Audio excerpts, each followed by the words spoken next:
Орхон аймгийн соёл урлагийн байгууллагуудын дунд Мөсний баяр тэмцээн зохион байгуулагдж байна. Тос тэмцээнд нийт 9 байгууллагын 100 гаруй тамирчид хурд хүч авахаал самбагаа сорж байна. Тэгэхээр тос тэмцээнд мөсөн шагаан харваа, мөсөн дээрх тэшүүрийн уралдаан, мөн дээрэс нь мөсөн дээрх гүйлт гэсэн тэмцээнүүдийг бол зохион байгуулж байгаа юм. Яг одоо миний арталд бол одоо мөсөн дээрх олс таталтын тэмцээн зохион байгуулагдаж байна. Энэ жилийн хувьд бусад жилүүдийн баяраас одоо юугаараа ялгаатай юм бэ гэхлээр монголчууд одоо үс сэрүүрний улиралд ямар хоол хүнс хэрэглүүл эрүүл мэнд болоод бид одоо зохистой байдаг тал дээр байгууллага тус бүр дор бүрнээ одоо ширээ зассан байгаамаа.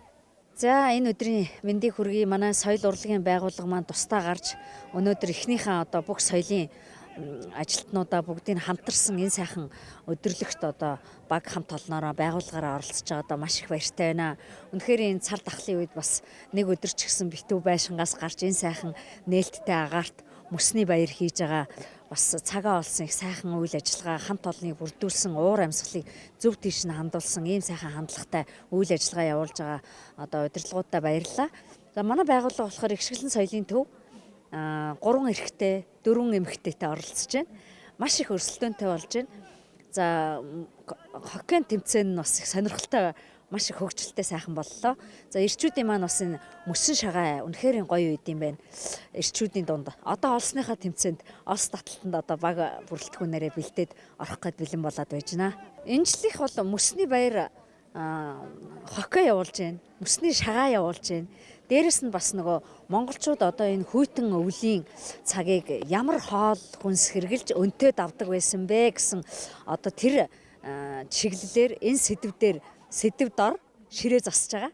Тэгэхээр нөгөө монголчууд маань эртний үеэс одоо сайхан хайлмгаа хийж иддэг, адууны махаа өвлийн цагт иддэг, аарц, чацарган, айргаа ууж, монгол архиан халааж ууж ингэж одоо өвлийг өнтөөд авдаг байсан байна. Тэгэхээр бас өв соёл, хоол хүнс, зөв хооллолт хоол хүнсээ бас энэ тэмцээн уралдаан дээр оруулж өгснөөрөө манайхан бас нэлээд бие биенээсээ суралцсан их сайхан үйл ажиллагаа болж байна гэж ойлгож байгаа. За Орхон аймгийн соёл урлагийн газар, соёл урлагийн 9 байгууллагуудыг нэгтгэж нийлүүлж нэг өдрийг ингэж эрүүл цэвэр агаарт, өвлийн спорт, хөгжөөнт уралдаан тэмцээн зохион байгуулж үндэсний мөсөн шагаа харваад, олс таталт, дөрөв арчих 100 гэд нэг өдрийг сайхан хэв нэгдэлтэй өнгөрөөж байна. Энэ хөлдөө тэшүүр угалж үзээгүй хүмүүс өнөөдөр угалж үзэж яг байгууллагынхаа бүтсэн орон тоондныхаа хэмжээнд хэрэг чадлаар оролцож байна. Өнөөдөр их сайхан өдөр байна. Уламжлал болгоод ингээд жил болгон явагдах байх. За хамгийн гол нь ач холбогдол нь соёл урлагийн байгууллагуудыг нэгтгэж нийлүүл нэгдсэн нэг удирдлагатай болж ямар нэгэн асуудлуудыг шийдвэрлэхэд одоо соёл урлагийн газартай болсонд бид бүхэн их баяртай байгаа. Тэгээд цааш соёл урлагийн салбар цэцгэлээ хөгжих байх гэж бодож өнөөдөр нэгдэж нийлсэн сайхан өдөр байна. Манай хувьд мөсөн шагаа харванд ямар ч гэсэн 3 дугаар байр эзэлээ одоо олс татах гэж зогсож байна. Маш өрсөлдөөтэй болж байна. Өнөөдөр хөлдөө тэшүүр угалж үзээгүй хүмүүс өнөөдөр өмсөд өөрийнхөө чадлынхаа хэмжээр энэ мөсөн дээр уралдаж байна. Тэгээд цаашдаа энэ бас бид бүгдээ бас нэг ажлын үр дүн үзүүлэлт болж үнэхээр энэ тэшүүрийн спортыг хөгжүүлэх хүүгэж багчуудыг бас татан оролцуулах ийм бас нэг гараа болж байна гэж ойлгож байна. Тэгээд одоо энэ зах зээл дээр одоо багийнхаа хүүхд багчуудыг өвлийн улиралд ямар ч байсан дасгалжуулах, сургах, нааша идэвхтэй оролцуулах, хөгжүүлэх тал дээр нь бид нар бас нэг өнөөдөр нэмэр болж одоо эхний гараа болж байна л гэж харж байна. За та бүхэнд энэ өдрийн мэндийг хүргэе.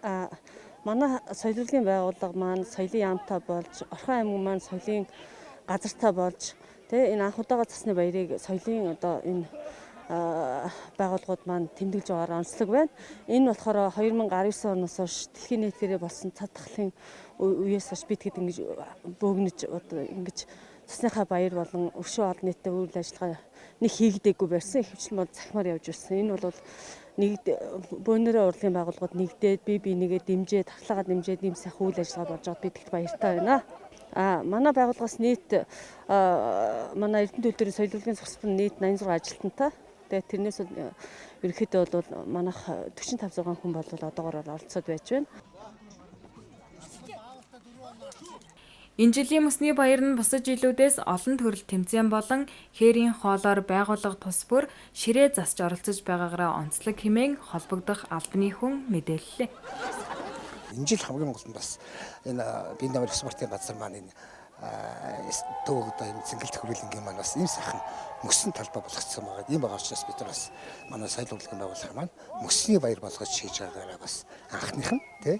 Тэгээ хойштол бид нар уламжлал болгоод дахиад одоо өөр бас энэ дээр ч нөгөө бид нар хээрийн одоо хамгийн тасаг ширээг бас шалгаруулж байгаа. Энэ нь бол яг одоо ийм хүүтний үйлдвэрлэлд хүн бүхний одоо хэрэглэх ийм сайхан одоо ширээ засалтай уралдаан зарсан. Энийгээрээ бид нар нөгөө дархлаад дэмжих одоо арцтай, чацархантай шүүснүүд, за тэгээд дандаа адууны мах шардлаг одоо хорхог, за бууз хуушур гэсэн дандаа эрүүл мэнд хүнсээ бас юм дэмжсэн ийм болж байгаа. Энийг жил болго ингээд улам ингээд өргөцөхөд мөн одоо дараагийн одоо аж ахуй нэгж төрийн болон төрийн бас байгууллагуудаа бас юм сайхан мөсний баярт бид нар бас урайлан дуудана гэж бас бодож байгаа. Энд бас уралдаан гэхээсээ илүү бид нөгөө хөгжинт гэдэгээрээ бас нэлээд бас онцлог болж байна. Ягаад гэвэл дөрөв үржих 100 дээрч болоод нөгөө тгшүүр унж байгааг хүмүүс маань хүртэл одоо унж байгаа. Гэхдээ энэ нь бол уралдахдаа биш, хамгийн гол нь бас хөгжилдөх, бие биенийг таньж мэдэх. Одоо ялангуяа манай соёл урлагийн байгууллагуудад бол шин залуу боловсруучингууд нэлээд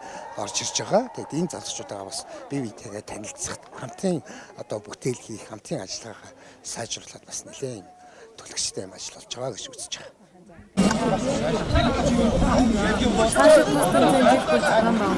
Төлөвлөгдсөн байна.